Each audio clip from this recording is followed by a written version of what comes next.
People wanted another tier ranking video of the End of Dragons elite specs. No one does a tier video like I do.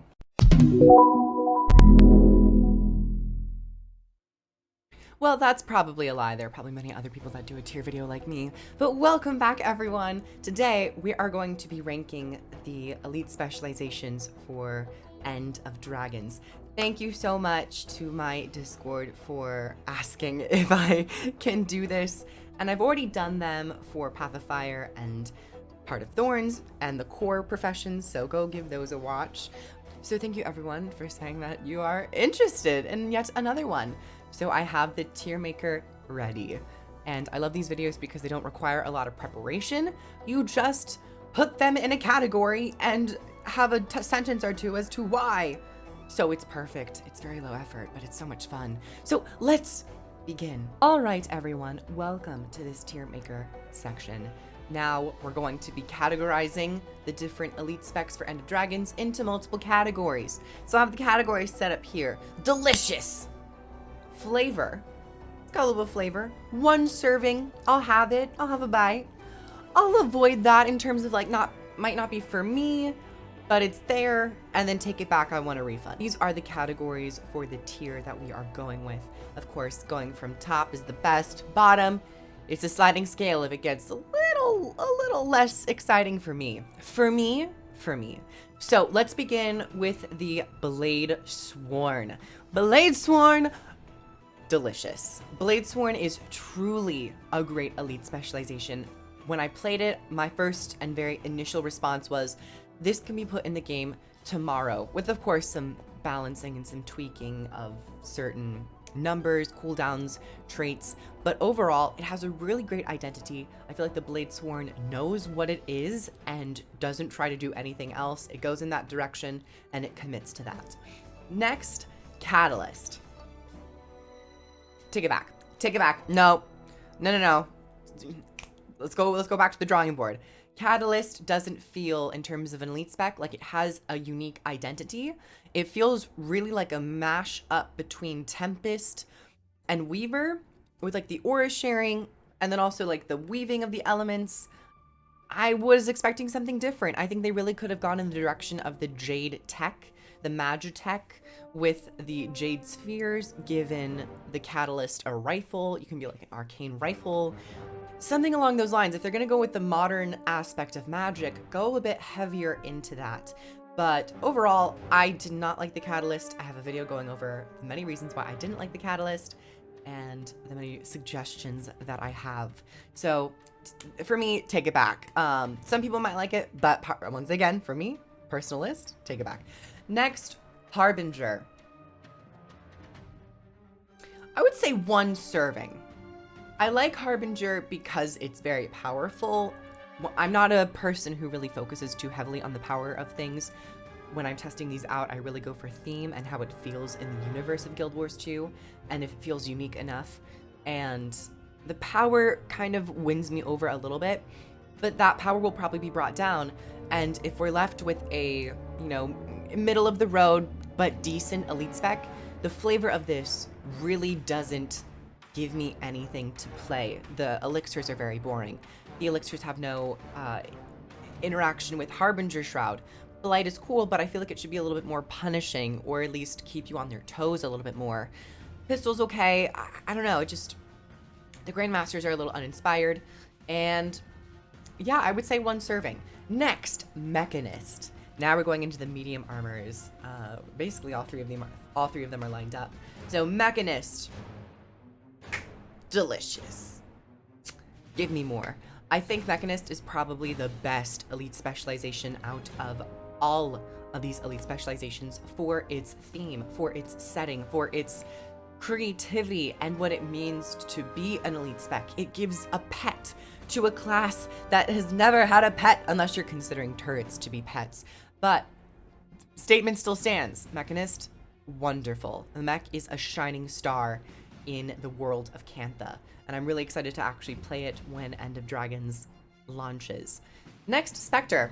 Delicious! Oh, delicious.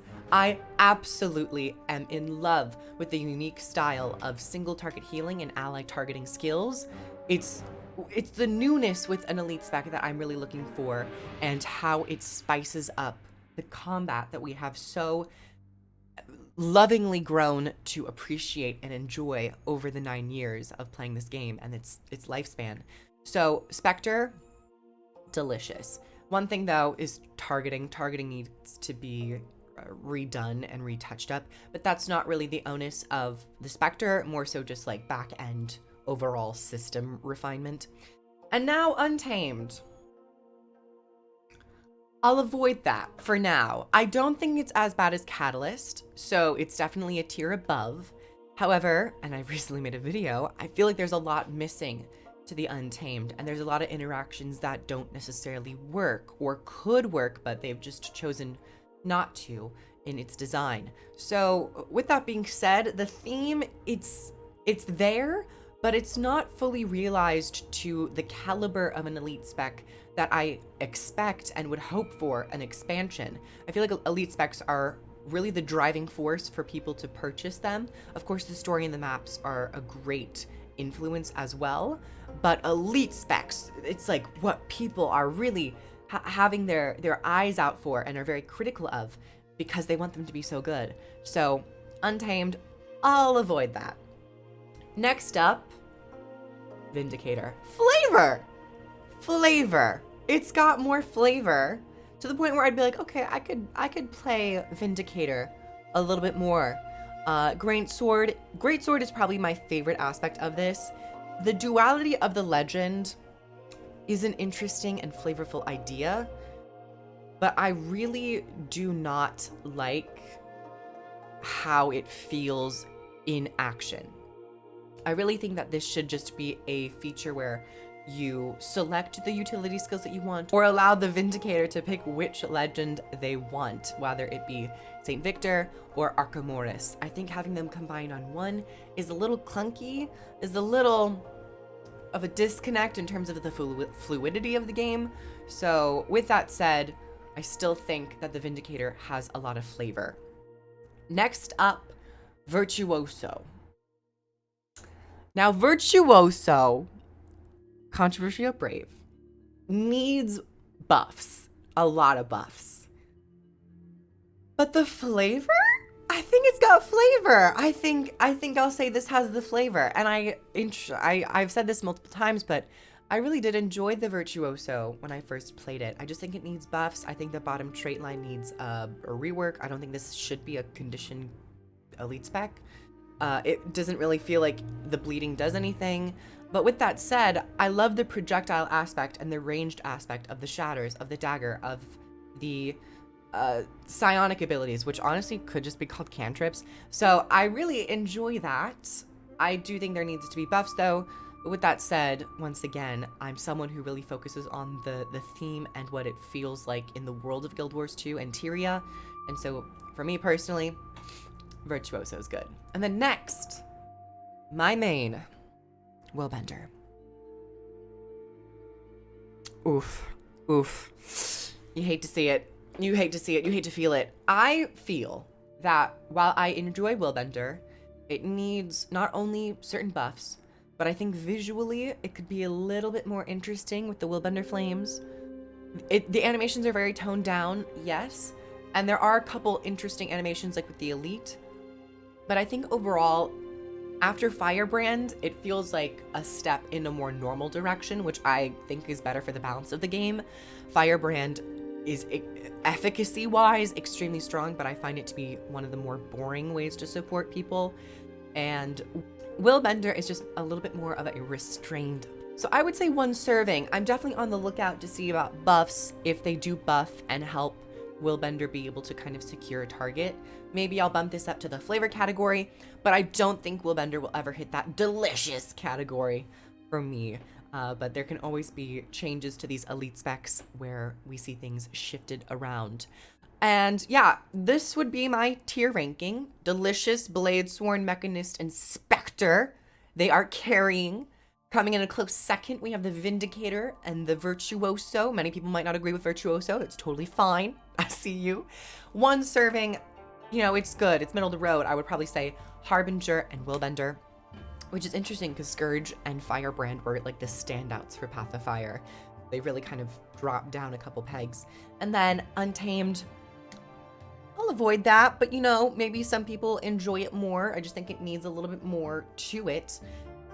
And then Catalyst, I think really just needs an entire rework. I think out of all of these, the Catalyst is the most deserving and the one where I could really see an overall overhaul of the elite specs, similar to what Deadeye got in the beginning of Path of Fire, and kind of what are some other elite specs got pretty big overhauls? Tempest? Tempest did. Yeah. So I could see Tempest and Catalyst being overhauled on Elementalist. Oof. Feels bad.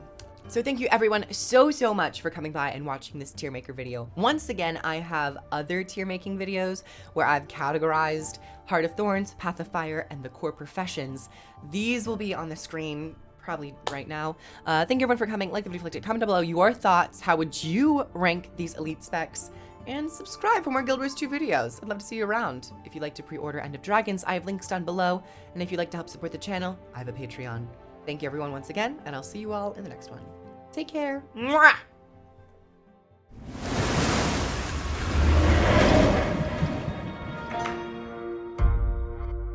So, these, there's so much dead skin. My gums, anyway.